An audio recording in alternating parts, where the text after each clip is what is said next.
karamihan sa mga lalaki na higit sa 60 taong gulang ay walang ideya na ang paraan ng kanilang pag-inom ng tubig o ang simpleng tubig ay maaring ang tahimik na dahilan sa likod ngang kanilang humihinang paninigas, mababang enerhiya at bumababang testosterone. Alam kong katawa-tawa ito pakinggan. Paano magiging responsible ang isang bagay na napakasimple para sa isang bagay na napakaseryoso? Ngunit matapos gamutin ang libu-libong lalaki sa loob ng 3 dekada, masasabi ko sa inyo ng may buong kumpiyansa na ang problema ay hindi palaging ang inyong edad, kundi ang inyong nga nakagawian. At isa sa mga pinakakinalilikta ang gawi ay kung paano at kailan kayo umiinom ng tubig. Ako si Dr. Angela Mendoza, isang board-certified na urologist at espesyalista sa kalusugan ng mga lalaki na mahigit sa 30 taong karanasan. Nakausap ko na malalaking nasa kanilang 60 years, 70 years at 80 years na lumapit sa akin na bigo, talunan at kumbinsido na ang kanilang pinakamahusay na araw ay tapos na. Ngunit paulit-ulit kong nakita kung paano may babalik ng ilang simpleng pagbabago tulad ng paraan ng kanilang pag-inom ng tubig, ang kanilang lakas, pagganap, at kumpiyansa sa maparaang hindi nila inakala na possible. Paano kung sabihin ko sa inyo na kahit ang bahagyang dehydration ay maaring magpalapot ng inyong dugo, magpahina ng sirkulasyon, pigilan ang testosterone, at magpataas ng stress hormones, na lahat ay nagpapahirap sa pagkamit at pagpapanatili ng paninigas?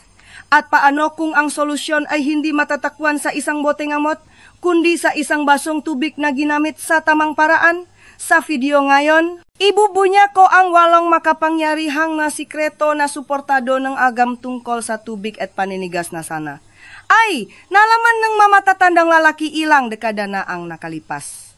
Ito ang parehong maprinsipyo na ginagamit ko sa aking mapasyente araw-araw. At sa bandang huli, ibabahagi ko ang isang hindi gaanong kilalang trik sa umaga na tumatagal lamang ng 7 segundo at kasabay na gumagana sa tamang hydration upang mapalakas ang daloy ng dugo at pagganap sa silid tulugan. Patuloy na manut dahil maaring ito ang pinakamahalagang video na mapapanut mo sa buong taon bago tayo magsimula kung seryoso ka sa pagpapabuti na iyong kalusugan at pagbawi ng iyong kumpiyansa. Siguraduhin, pindutin ang subscribe button at i-on ang bell para hindi mo makaligtaan ang praktikal at suportado ang agham na payo na partikular na ginawa para sa mga lalaking higit sa 60. At kung ang video na ito ay tumatak sa iyo, i-type ang isa sa mga komento. Kung hindi, ay type ang 0 para malaman ko kung paano ka mas mapaglilingkuran sa susunod. Sige, simulan na natin. Ang unang bagay na kailangan nating pag-usapan ay ang daloyng dugo dahil kung wala ito, walang paninigas. At ang hindi napagtatantong karamihan sa mga lalaki ay ang dugo mismo ay halos tubig. Ibig sabihin kung bahagya ka lang na dehydrated, ang iyong dugo ay nagiging mas makapal, mas mabagal, at mas mahirap umikot. At kapag hindi malayang makadaloy ang dugo, lalo na sa mga lugar na pinakamahalaga, ang iyong kakayahang tumayo at manatiling matigas ay direktang tinatamaan. Suriin natin iyan. Una, ang tubig ang pinakamatalik na kaibigan ng dugo at ang paninigas ay nakasalalay sa dugo. Hayaan ninyong sabihin ko sa inyo ang isang bagay na natutunan ko matapos ang mahigit 3 dekadang pakikinig sa malalaki sa likod ng mga saradong pinto, malalaking tulad ninyo. Ang numero 1, reklamo na naririnig ko ay hindi palaging tungkol sa testosterone o libido. Ito ay, Dok, hindi na ito gumagana tulad ng dati. At siyam sa 10 beses bago namin tingnan ang mga hormon o gamot, tinatanong ko silang ang isang tanong, gaano karaming tubig ba talaga ang iniinom mo? Karamihan sa mga lalaki ay tinatawanan lang ito. Sinasabi nila, umiinom akong kape sa umaga, siguro ilang soda sa tanghalian, pro tubig, halos hindi. Ngunit ang katotohanan ay ang iyong paninigas ay isang hydraulic event. Ito ay tungkol lahat sa presyon. Kinakailangan nitong dumaloy ang dugo papasok sa ari, punuin ang ngasilit at manatili doon.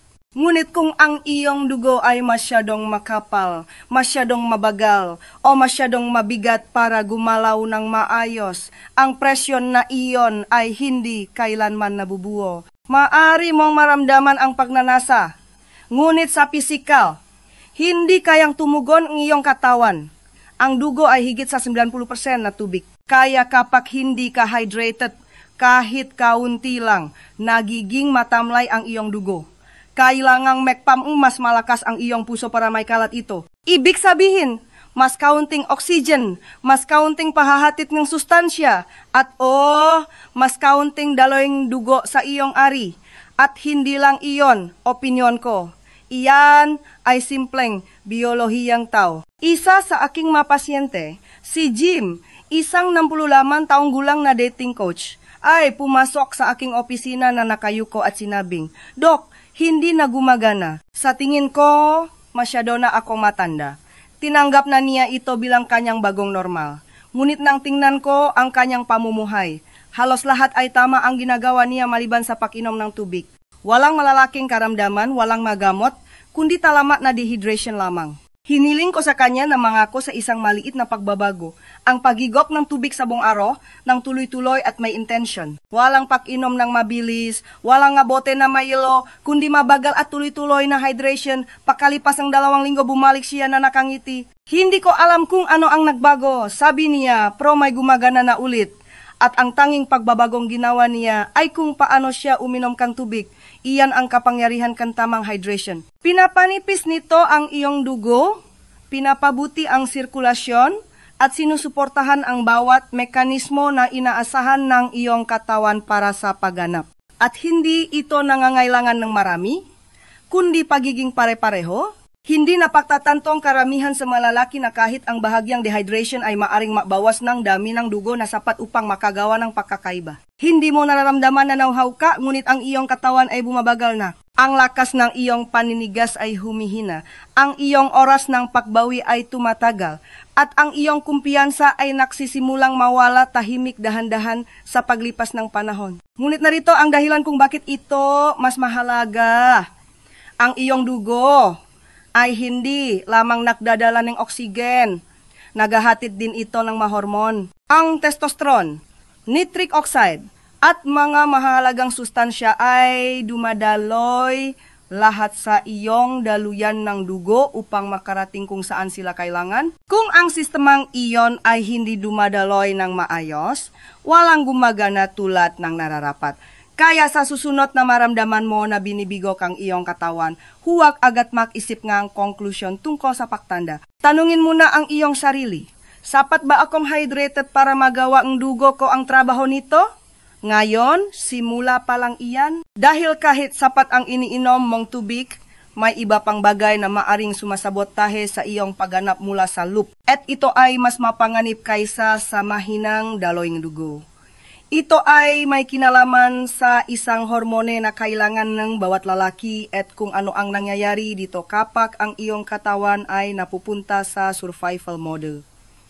Pag-usapan natin iyan sa susunod. Ikalawa, ang dehydration ay tahimik na nagpapababa ng testosterone. Naalala ko ang pag-upos sa tapat ng isang lalaking nangangalang Walter. Siya ay 72 taong gulang. Kamakailan lamang nabiyudo at naninirahang mag-isa. Matino ang isip, malinaw ang mata, ngunit ang kanyang enerhiya ay humihina. Tumingin siya sa akin at sinabing, "Dok, hindi ako masama ang pakiramdam. Hindi ko lang nararamdaman ang sarili ko. Walang krisis, walang malinaw na medical na emergency, ngunit may isang bagay sa loop niya na kumupas at hindi niya alam kung bakit. Nausap kami, wala siyang iniinom na malalaking gamot. Nag-ehersisyo siya ng kaunti, kumakain ng maayos, at hindi nalulumbay. Ngunit pakiramdam niya ay matamlay siya, mababa ang paknanasa, walang motibasyon at walang tunay na interes sa intimacy. At sa likod ng lahat ng iyon ay isang tahimik na takot, tapos na ba ako? Kinuha ko ang kanyang na lab test. Ang kanyang antas ng testosterone ay mas mababa kaysa sa karaniwan. Hindi naman nakakabahala ang kababaan, Ngunit sapat na upang ipaliwanag kung bakit siya ganun ang pakiramdam. Nang tanungin ko siya tungkol sa kanyang pag-inom ng tubig, umamin siya na parang isang kumpisal, marahil hindi gaanong karami sa totoo lang, at naroon na nga. Hindi napagtatantong karamihan sa mga lalaki na ang dehydration ay higit pa sa pagpapapagod o pagpapauhaw sa iyo. Inilalagay nito ang iyong buong sistema sa survival mode. Nagsisimulang mag-ipon ng enerhiya ang iyong katawan, pinoprotektahan ang mahalagang organo, kinokontrol ang temperatura, at pinapanatili ang presyon ng dugo, at anumang hindi mahalaga para sa kaligtasan, tulad ng reproduksyon, libido, pagbuo ng kalamnan, at produksyon ng testosterone ay isinasantabi.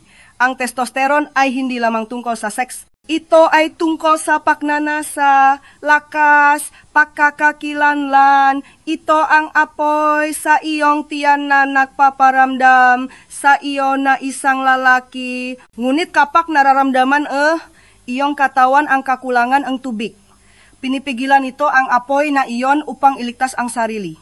At habang mas dehydrated ka sa palipas ng panahon, mas nagiging bagong normal mo ang hormonal imbalance na iyon. Ngunit hindi lang iyon, may isa pang kauwi na dala ang dehydration, ang cortisol. Iyan ang iyong pangunahing stress hormone. Kapag dehydrated ka, tumataas ang iyong antas ng cortisol. At narito ang problema, ang cortisol at testosterone ay hindi maaring mangibabaw ng sabay. Kapag tumaas ang cortisol, bumababa ang testosterone, ito ay parang sa asaw. At karamihan sa mga lalaki na higit sa 60 ay hindi namamalayang natigil sa maling panit nito. Babalik kay Walter. Hindi namin siya binigyan ng testosterone shots o hormone replacement therapy. Sa halip, binigyan ko siya ng isang bagay na mas simple, isang hydration routine. Nagsimula siyang uminom ng tubig unang-una sa umaga. Nagpapanatili ngang isang bote sa kanya buong araw. At umiinom ng maliliit at tuloy-tuloy na pagigop sa halip na maghintay hanggang sa mauhaw. Iniwasan niya ang kafene sa hapon, lumalayo sa alak bago matulog at nakikinig sa kanyang katawan.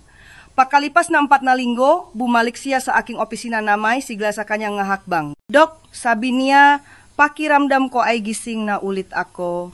Mas madalas na akong tumawa. Interesado na rin akong makipagdi. Bumalik na ang kislap na iyon. At ang kailangan lang ay bigyan ang kanyang katawan ng isang bagay na tahimik nitong hinahangat. Tubig. Ang katotohanan ay maraming matatandang lalaki ang hindi dumaranas ang pakabigo sa hormone.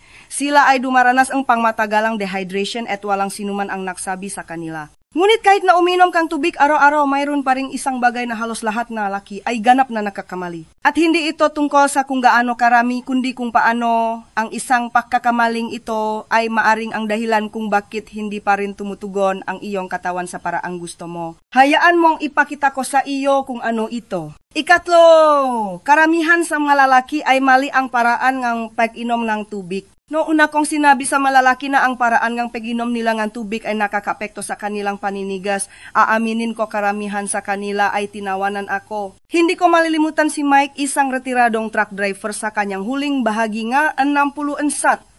Malaking tao, walang paligoy-ligoy na tipo. Tumingin siya sa akin, tumawa at sinabing, "Dok, tubig lang iyan. Ano ang dapat kong gawin? Pagdasalan ito." Ngumiti ako at sinabing, "Hindi Mike, pero dapat mo itong respetuhin." Doon nakakamali ang karamihan sa malalaki. Iniisip nilang ang pag-inom ng tubig ay kasing simple ngang pag-inom ng isang bote kapag nauhaw sila. Ngunit ang katotohanan ay, sa oras na makaramdam kang uhaw, dehydrated na ang iyong katawan. Shatu. At kapag uminom kang malaking halaga ng sabay-sabay, lalo na ang malamig na tubig, hindi ito ma-absorb ngang maayos na iyong katawan. Sa halip na mag-hydrate ng iyong sulula, ang tubig na iyon ay dumadaloy sa iyong sistema. Binibigyan ng labis na trabaho ang iyong mga bato at inaalis ang mahahalagang mineral. 2. Ito ay tulad ng pagbuhos ng isang timba ng tubig sa isang tuyong espongha. Hindi ito nasisip-sip. Dumadaloy lang ito sa mga gilid. Mas gusto ngiyong katawan ang pagiging pare-pareho. Gusto nitong maliliit, tuloy-tuloy na pagigop ang tubig sa buong araw. 2. Ganon nito pinapanatili ang dami ng dugo, pinapanatiling balanse ang iyong nervous system, at tinutulungang manatili sa tamang antas ang hormon. kahit ang paraan iyong pag-upo ay may pagkakaiba. Ang pag-inom habang nakaupo sa halip na nakatayo o gumagalaw ay nagbibigay hudyat sa parasympathetic nervous system, ang iyong rest and digest mode na nagbibigay daan para sa mas mahusay na absorption. At narito ang isang bagay na hindi pa narinig ang karamihan sa mga lalaki. Kahit ang paghahalong tubig sa iyong lawi sa loob ng ilang segundo bago mo ito lunukin ay nakakatulong sa iyong katawan na iproseso ito ng mas epektibo. Ito ay isang maliit at sinaunang kasanayan na suportado modernong agam. Si Mike ay nag-alinlangan, ngunit sumang-ayon siyang subukan ito. Itinigil niya ang pag-inom ngang malamig na tubig mula sa predator at nagsimulang humigop ng room temperature na tubig ng dahan-dahan sa buong araw. Umupo siya kapag umiinom at nagsimulang bigyang pansin kung kailan kailangan ng kanyang katawan ang tubig sa halip na balewalain ito hanggang sa makaramdam ngang matinding uhaw. Sa loob ng 3 linggo, tumawag siya sa aking opisina. "Dok," sabi niya, "hindi ko alam kung anong uri ng mahika ito, pero mas malakas ang pakiramdam ko, hindi lang sa kama kundi sa pangkalahatan." Hindi iyon mahika. Iyon ay pisyolohiya. Kapag iginagalang mo kung paano gustong matanggap ng iyong katawan ang tubig, ginagantimpalaan ka nito ng mas mahusay na sirkulasyon, mas matatak na enerhiya, mas malinaw na pag-isip, at mas malakas na paninigas. Hindi ito tungkol sa pag-inom ng mas marami. Ito ay tungkol sa mas matalinong pag-inom. Karamihan sa mga matatandang lalaki ay hindi kailanman naturuan nito.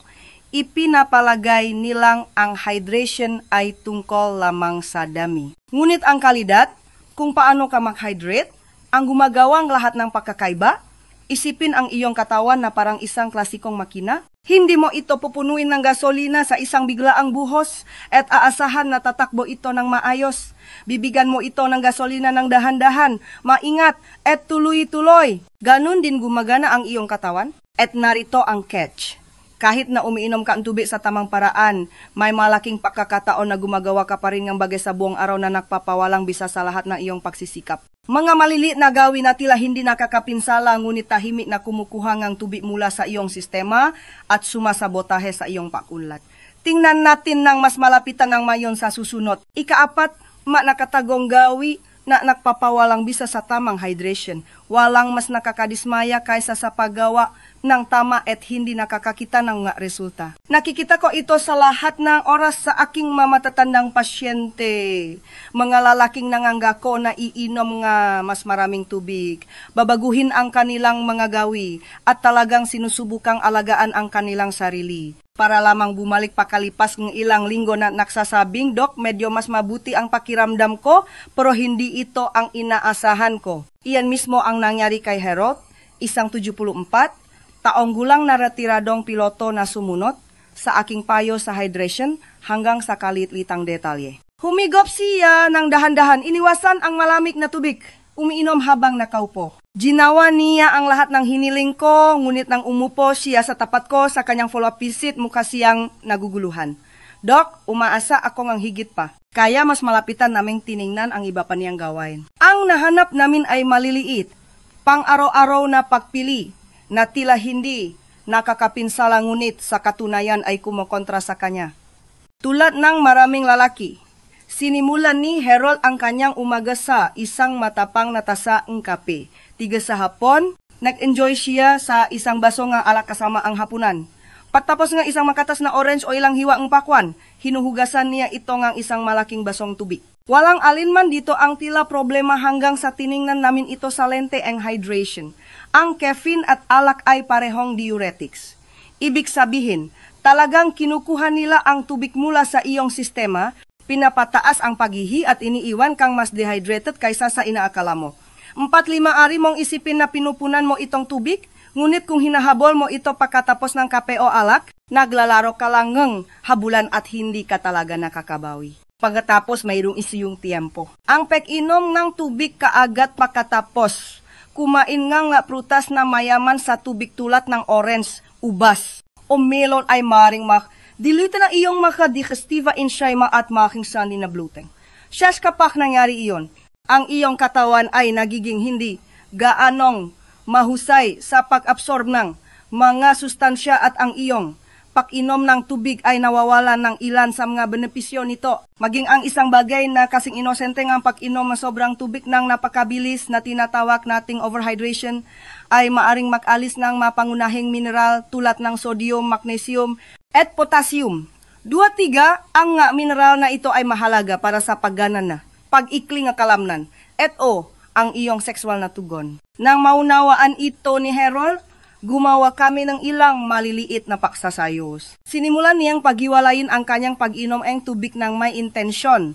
Umiinom bago kumain sa halip na pagkatapos ang prutas, bahagyang binawasan ang kape at alak, at nagdagdag ngeng isang kurot, ngeng sea salt sa kanyang baso sa umaga upang makatulong na mapanatili ang mga pangunahing electrolyte. Sa loob ng ilang araw, sinabi niya sa akin, Dok, parang sa wakas nakuha ng katawan ko ang mensahe. Pakiramdam ko ay balansa ako. Pakiramdam ko ay kasama ko ang katawan ko sa halip na laban dito.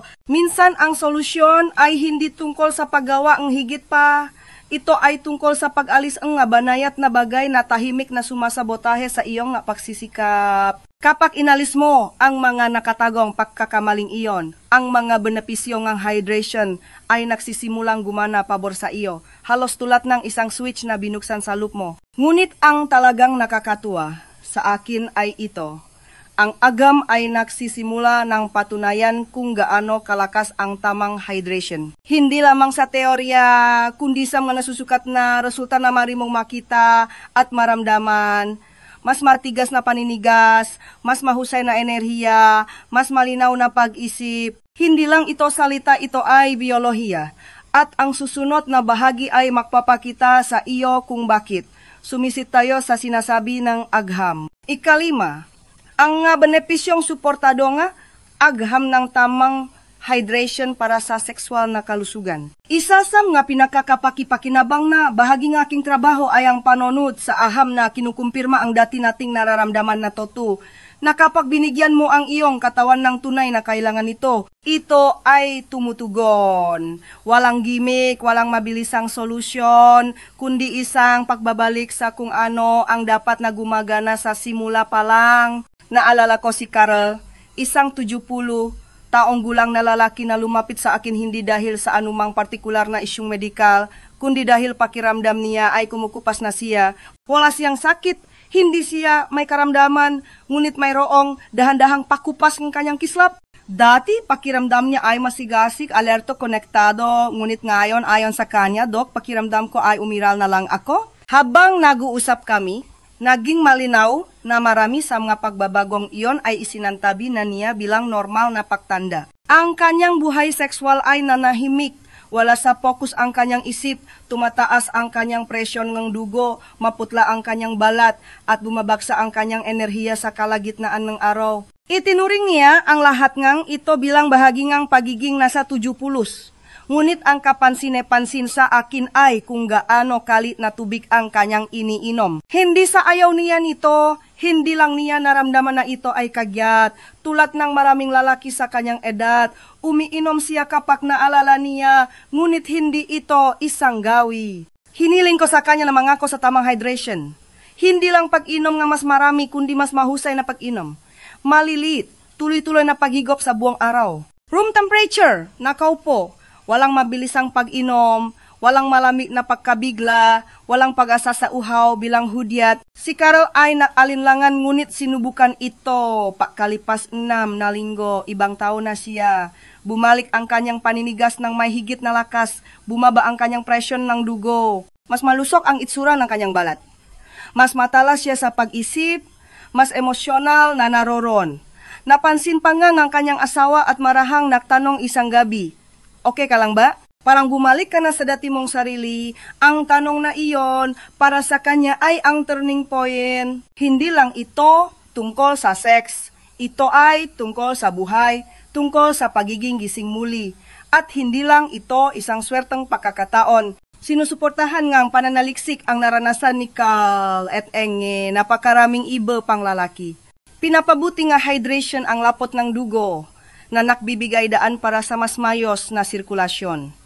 1. Pinapanatili nitong mahusay na gumagana ang maorgano tulad ng atay at bato. na kritikal para sa regulasyon ng hormone. Ang mga utak na hydrated ay mas malinaw mag-isip. Ang makalamnan na hydrated ay mas epektibong kumikilos.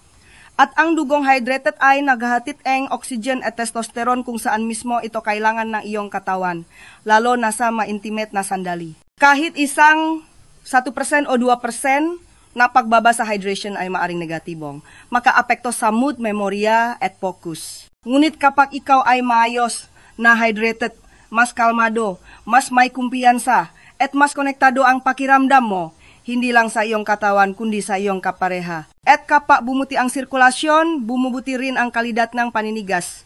Tuju, hindi iyan placebo, iyan ay agham. Ang kuwento ni Carl ay hindi kakaiba. Nakikita ko ang pagbabagong ito sa mga lalaki bawat linggo. Kapag sa wakas ay sinimulan nilang ituring ang hydration hindi bilang isang huling iniisip, kundi bilang isang pundasyon ng kanilang kalusugan. Dahil ang tunay na pagbabago ay madalas na nagmumula sa pinakasimpleng mga pagbabago. Ngunit mayroon pang ibang bagay na ginagawang mas kritikal ang hydration habang tumatanda ka. Isang bagay na ilan lang na doktor ang pinag-usapan ngunit kailangang maunawaan ng bawat lalaking higit sa 60. Ito ay tungkol sa kung paano binabago ang pagtanda ang patakaran at kung bakit hindi na kayang balewalain ng iyong katawan. Pag-usapan natin iyan sa susunod. Ika-6, bakit mas mahalaga ang hydration pagkatapos ang 60? May isang bagay na hindi talaga ipinapaalala sa iyo kapag tumuntong ka na sa 60. Hindi lang ito na nagbabago ang iyong katawan, ito ay nahumihinto ito sa pagtatakip sa iyong masasamang gawi. Noong mas bata ka, maari kang lumaktaw ng pagkain, magpuyat, makalimot uminom ng tubig, at gumising pa rin sa susunod na araw na mayos ang pakiramdam. Siguro hindi perpekto, ngunit gumagana. Ngunit pagkatapos ng 60, ang halaga ng malilit na pagkakamaling iyon ay mabilis na nagipon. Nagsisimula mong mapansin na ang iyong enerhiya ay hindi bumabalik tulad ng dati. Nawawala ang iyong focus, bumababa ang iyong mood, at sa silid-tulugan. Nagsisimulang mag-iba ang pakiramdam ng gabagay, mas mabagal, mas mahina, hindi gaanong tumutugon. Isa sa aking nga pasyente, si Frank, isang 67, taong gulang na retiradong elektrisyan, ay perpektong nailarawan ito. Sinabi niya, Dok, parang may nakpababang volume sa buhay ko. Tumama iyon sa akin dahil narinig ko na ito sa iba't ibang anyo mula sa daan-daang lalaki. Hindi lang ito tungkol sa paninigas, hindi man ito tungkol sa sex, ito ay tungkol sa presensya. Ito ay tungkol sa pakiramdam na ganap na buhay sa iyong sariling balat. Nang mas nausap kami ni Frank, natuklasan namin ang nakikita ko sa napakaraming matatandang lalaki. Ang kanyang hydration ay dahan-dahang bumaba sa palipas ng mga taon. Hindi sinasadya, naging mas abala lang ang buhay. Hindi na siya gaanong nauhaw. Ang kape at paminsan-minsang serbesa ang pumalit sa tubig. At sa paglipas ng panahon, ang banayat na dehydration na iyon ay nagsimulang humila sa kanya pababa. Ang kanyang dugo ay hindi na umikot tulad ng dati. Ang kanyang nga antas ng hormon ay bumababa. Ang kanyang utak ay parang maulap. At ipinalagay na lamang niya tulad ng maraming lalaki na ito ay bahagi ng pagtanda. Ngunit hindi kailangang maging ganun.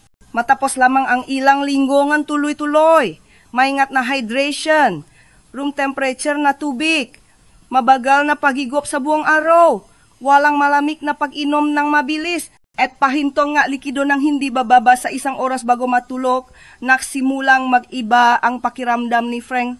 Naging mas madali ang kanyang maumaga, mas malinaw ang kanyang mainiisip. Itinigil niya ang mahabang pag-idlip sa hapon at bumalik ang kanyang paninigas ng mas malakas, mas natural. Ngunit higit pa riyan, bumalik ang kanyang kislap. Nakbago ang kanyang postura. Tumingin siya sa akin sa mata muli. Sabi niya, hindi ko namalayan kung gaano kalayo na ang aking pagbaba hanggang sa bumalik ako sa aking sarili. Ito ang magagawa ng tamang hydration kapag ang iyong katawan ay hindi na 25. Kapag ikaw ay higit sa 60, bawat sistema sa iyong katawan ay mas nakasalalay sa balanse. Ang iyong cardiovascular system ay nangangailangan ng mas mayos na daloy ng dugo. Ang iyong regulasyon ng hormone ay nagiging mas sensitibo. Ang iyong nga bato at atay ay mas nagsisikap na salayin ang ngalason at suportahan ang iyong metabolismo. Kung walang sapat na tubig at ang tamang uring routine sa tubig, ang nga sistemang iyon ay nagsisimulang bumagal, tahimik, hanggang sa isang araw ay magising kang nagtataka kung saan napunta ang iyong galing. Ang katotohanan ay, ang tubig ay hindi na optional. Hindi ito isang bagay na naalala mong inumin kapag nauhaw ka. Ito ay isang bagay na dapat mong ibigay sa iyong katawan ng tuloy-tuloy, may intensyon, at may paggalang. Ang pagbabagong iyon pa lang ay maring magbagong lahat. At kung seryoso ka sa pagdadala nito sa susunod na antas, hindi lamang sa hydration kundi sa mga resulta na mararamdaman mo sa silid tulugan at higit pa, mayroon pang isang bagay na kailangan mong malaman. Isang simpleng 7 segundong gawin na gumagana kasabay ng tamang hydration upang i-unlock ang tunay at pangmatagalang pagganap. Hayaan mong ipakita ko sa iyo kung ano ito. Ikapito, paksamahin ang hydration sa 7 segundong trick na ito sa umaga. Sa paglipas ng mataon, naniwala ako na ang unang ilang minutong iyong araw ay maaring humubog sa lahat mula sa iyong enerhiya, hanggang sa iyong mindset, hanggang sa kung paano gumaganap ang iyong katawan. Lalo na pagkatapos nga ng 60, mas mahalaga ang maunang sandaling iyon. At habang ang hydration ang pundasyon, may isang simpleng gawin na ibinabahagi ko sa aking mapasyente na nakdadala nito sa susunod na antas. Tumatagal lamang itong 7 segundo at kapag ginawa ng tuloy-tuloy, maari nitong gisingin muli ang isang bagay sa loop mo na maring matagal ng tahimik. Si Greg, isa sa aking matagal ng pasyente, ay 71 nang lumapit sa akin. Sinusunod niya ang kanyang plano sa hydration ng relihiyoso. Room temperature na tubig may pagitan sa buong araw, iniwasan ang malamig na inumin. Lumalayo sa nga nagtitrigger ng dehydration. At nakatulong ito, tumaas ang kanyang enerhiya. Mas masaya ang kanyang mood. Ngunit mayroon pa rin kulang, sabi niya, Dok. Maganda ang pakiramdam ko, pero hindi mahusay. Parang malapit na ako dun.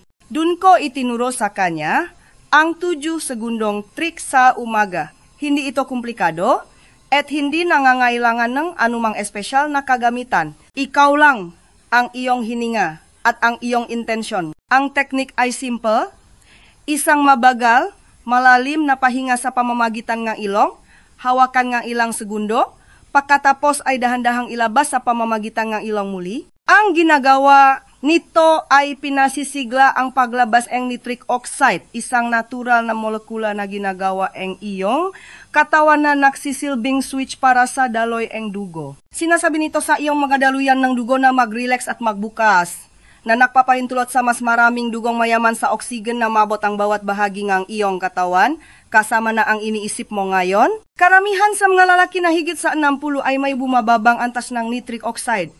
Isa ito sa mga dahilan kung bakit humihina ang daloy ng dugo sa pagtanda, kahit na malakas pa ang iyong puso. Ngunit sa ilang intensyonal na pahinga lamang tuwing umaga, pagkatapos mismo ng iyong unang baso ng tubig, maari mong i-activate ang sistemang ito at i-supercharge ang iyong sirkulasyon. Ito ay banayad. Ito ay natural. At gumagana ito kasama ng iyong katawan, hindi laban dito. Si Greg ay nag-aalinlangan nung una. Dok, paano maayos ng pahinga ang anuman? Tanong niya. Ngumiti ako at sinabing, bigyan mo lang ito ngang 2 linggo. At ginawa niya, pakalipas ng 2 linggo, pumasok siya na mas magandang isura, na parang may nabawas na pasanin sa kanya. Dok, sabi niya, hindi ko alam kung paano ito ipapaliwanag, pero pakiramdam ko ay nakabukas na ulit. Pakiramdam katawan ko ay naalala nito kung paano gumana muli. Tungkol talaga dito iyon. Hindi ito tungkol sa pagbabago sa iyo sa isang taong hindi ikaw. Ito ay tungkol sa pagtulong sa iyong katawan na alalahanin kung sino ka nun pa man. Kapag ipinares mo ang matalinong hydration sa 7 segundong nitric oxide boosting routine na ito, sinasabi mo sa iyong sistema na oras na upang gumanap muli sa bawat antas, hindi lamang sa sexual, kundi sa mental, emosyonal, energetiko. At ang gusto ko dito ay kung gaano ito ka-accessible. Walang tableta, walang komplikadong schedule, walang paghihintay sa reseta, tubig lang, hininga, at ilang sandaling ang intensyon. Pagsama-samahin ang magabagay na iyon, araw-araw, at nagsisimula kang muling buuin ang iyong pundasyon. Ikawalo, ang iyong pang-araw-araw na routine sa hydration para sa mas malakas na paninigas. Isa sa mga pinakakaraniwang tanong na nakukuha ko mula sa mga lalaking higit sa 60 ay, Dok, naintindihan ko, mahalaga ang hydration, pero sabihin mo sa akin kung ano mismo ang dapat kong gawin. At naintindihan ko na sa yugtong ito ang buhay. Hindi mo kailangan ng malabong payo o mas maraming kalituhan. Kailangan mong isang bagay na simple, isang bagay na maari mong panindigan, isang bagay na gumagana. Iyon ang dahilan kung bakit binuo ko ang isang malinaw na pang-araw-araw na ritmo ng hydration. Na binuo hindi lamang sa agam kundi sa mga tunay na kwento ng tagumpay ng mga lalaking ginamot ko sa aking sariling klinika. Si Richard ay isa sa malalaking iyon. Sa edad na 66, isang retiradong bumbero, lumapit siya sa akin na pagod, ang nga taon ng stress, mahinang tulog, at hindi regular na gawi ay nag-iwan ng marka. Mahina ang kanyang paninigas, hindi mahuhulaan ang kanyang enerhiya, at hindi niya naramdaman ang kanyang sarili. Handa siyang subukan ang anuman ngunit ayaw ang mga tableta o walang laman na pangako. Sinabi ko sa kanya, buuin natin muli ang iyong pundasyon, simula sa tubig. Ibinigay ko sa kanya ang routine na ito. Unang bagay sa umaga, bago makape o kumain, uminom ngang isang buong basong room temperature na tubig ng dahan-dahan habang nakaupo. Sa loob ng 2 oras, uminom ang isa pang baso. Sa pagkakataong ito ay may maliit na kurot kung siya salt upang matulungan ang iyong katawan na mapanatili ang mahalagang mineral. Sa bandang tanghalian, humigop ngang 1 o 2 pang baso, muli habang nakaupo at hindi nakmamadali. Sa hapon, magdak ng 1 pang baso lalo na kung uminom ka na caffeine o nasa labas sa init. Pagkatapos sa unang bahagi ng gabi, uminom ng 1 huling baso, humihinto ng hindi bababa sa 1 oras bago matulog upang maiwasan ang pagkagambala sa iyong pagtulog.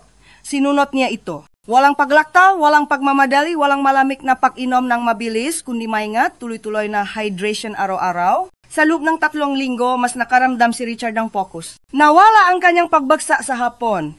Mas malalim ang kanyang tulog. At higit sa lahat, sinabi niya, Dok, tumutugon na ulit ako. Kapag tama ang sandali, ang katawan ko ay talagang nagpapakita. Ang ganoong uri ng pagunlad, tunay. Nasusukat na pagbabago ay nagsisimula sa pagbibigay sa iyong katawan na kung ano ang tahimik nitong hinihiling sa simula pa lang. Ang routine na ito ay hindi komplikado at hindi nangangailangan na magdala ka ng 1 galon na pitsal o magbilang ng onsa. Ito ay tungkol sa ritmo. Ito ay tungkol sa pagbibigay ng tubig sa iyong katawan kung kailan ito pinakakailangan, pagkatapos ng pahinga, sa panahon ng panunaw, bago ang stress at bilang paghahanda sa pagbawi. Kapag sinusunod mo ang ritmong ito, bumubuti ang iyong sirkulasyon, nagiging matatag ang iyong mahormone, at ang kalidad ng iyong paninigas ay nagsisimulang sumalamin sa kalusugan na pinagsisikapan mong bawiin. At gusto kong sabihin ang isang bagay dito na mahalaga. Hindi lang ito tungkol sa paninigas. Ito ay tungkol sa sigla. Ito ay tungkol sa pagpasok sa bawat araw ng may kalinawan, enerhiya at kumpiyansa. Ito ay tungkol sa muling pagbuong iyong koneksyon sa iyong katawan, sa iyong kapareha, at sa iyong sarili. Nagsisimula iyan sa tubig. Nagsisimula iyan ngayon. Nakita mo na ang agham, narinig mo na ang makwento, naunawaan mo na ang pamamaraan.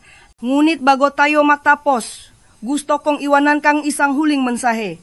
Isa na pinagsasama-sama ang lahat at nagpapaalala sa iyo kung bakit mas mahalaga ang maliit na pagbabagong ito kaysa sa inaakala mo. Manatili sa akin. Ang huling bahaging ito ay maaaring ang isang bagay na magbabagong lahat. Konklusyon. Manatiling hydrated. Manatiling malakas. Sa nakalipas na 30 taon, nagkaroon ako nga pribilehiyo na makaupo sa tapat ng libu-libong lalaki, mabubuting lalaki, malalakas na lalaki, na pumasok sa aking opisina na iniisip na sila ay sira. Ang ilan ay naiisip na sila ay masyadong matanda na. Ang iba ay naiisip na ang apoy ay nawala na ng tuluyan. Ngunit paulit-ulit kong pinanut ang kanilang buhay na nagbabago, hindi sa mga reseta o pamamaraan, kundi sa isang bagay na kasing simple at kinaliligtaan tulad ng tubig. Nakita mo na ngayon kung gaano kalaki ang papel na ginagampanan ng hydration sa iyong sexual na kalusugan at pangkalahatang sigla kaysa sa sinasabing ang karamihan sa mga doktor. Nalaman mo na ang daloy ng dugo, ang mismong esensya ng isang malakas na paninigas, ay nakasalalay sa manipis at tuloy-tuloy na dugo na madaling gumagalaw, at ang dugo ay higit sa 90% na tubig. Napag-usapan natin kung paano kahit ang bahagyang dehydration ay maaring magpalapot ng iyong dugo, magpahirap sa iyong puso, at magbawas ng dami nga oxygen at sustansya na umaabot sa mga bahagi ng iyong katawan na pinakanangangailangan nito. Natuklasan din natin kung paano nakakaapekto ang dehydration sa iyong mga hormone. Kung paano nito pinipigilan ang testosterone, pinapataas ang cortisol, at nagpaparamdam sa iyo na matamlay, maulap at walang koneksyon, hindi lamang sa iyong kapareha kundi sa iyong sarili. Ibinahagi ko ang kwento ni Walter na inakala na nawawala na ang kanyang galing para lamang mahanap ito muli nang nasimula siyang uminom ng tubig ng may layunin. Ngayon ay naunawaan mo na nakaramihan sa mga lalaki ay mali ang paraan ng pag-inom ng tubig. Nagmamadali, binabalewala o iniisip na sapat na ang dami lamang. Ngunit ang iyong katawan ay umunlad sa ritmo, sa katatagan, sa magagawi na sumusuporta sa absorpsyon at balanse. Natutunan mong iwasan ang makaraniwang pagkakamali tulad ng pag-inom pagkatapos ng kafine o ala o pag-inom ng tubig pagkatapos kumain ng maprutas na mayaman sa tubig dahil ang mabagay na iyon ay nakpapawalang bisa sa pag-unlad na pinagsisikapan mong gawin. Nakita mo kung paano ang matunay na lalaki tulad nina Jim, Carl, Frank, Richard at Greg ay nakbago hindi lamang ang kanilang sexual na pagganap kundi pati na rin ang kanilang kumpiyansa, enerhiya, at mindset sa pamamagitan lamang ng pag-aral kung paano mag-hydrate sa tamang paraan at sa bawat kwento sana ay may naramdaman kang gumalaw sa iyo. Hindi kahihiyan, hindi pagsisisi, kundi posibilidad. Dahil narito ang katotohanan na gusto kong tandaan mo, gusto pa rin gumana ng iyong katawan. Maaring bumagal na ito, maaring mas tahimik na ito kaysa dati. Ngunit sa kaibuturan mo ay ang parehong makina na mayroon ka nung 30 SK. Naghihintay lang ito sa tamang kondisyon upang muling mabuhay. Ang tubig ay bahagi niyan, ang pahinga ay bahagi niyan, ang pang-araw-araw na ritmo at intensyon ay bahagi niyan, at lahat ng iyon ay nasa iyong kontrol. Kaya huwag, hayaan ang sinuman, ang iyong edad, ang iyong nakaraan, ang iyong nga pagdududa, na kumbinsihin ka na ang iyong pinakamahusay, na mga taon ay tapos na. Mayroon kang higit na lakas kaysa sa iyong nalalaman, higit na potensyal kaysa sa iyong nararamdaman, at higit na oras kaysa sa iyong iniisip. Bawat higop ng tubig, bawat hininga mo, bawat maliit na desisyon na alagaan ang iyong sarili ay isang boto para sa lalaking ikaw pa rin. Magsimula ngayon. Magsimula ng simple. Bawiin ang iyong enerhiya. Bawiin ang iyong kapangyarihan.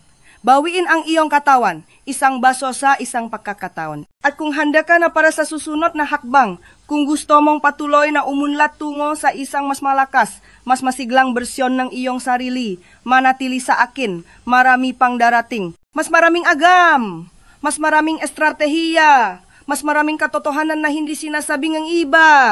Ngunit sa ngayon, tandaan ito, manatiling hydrated at manatiling malakas.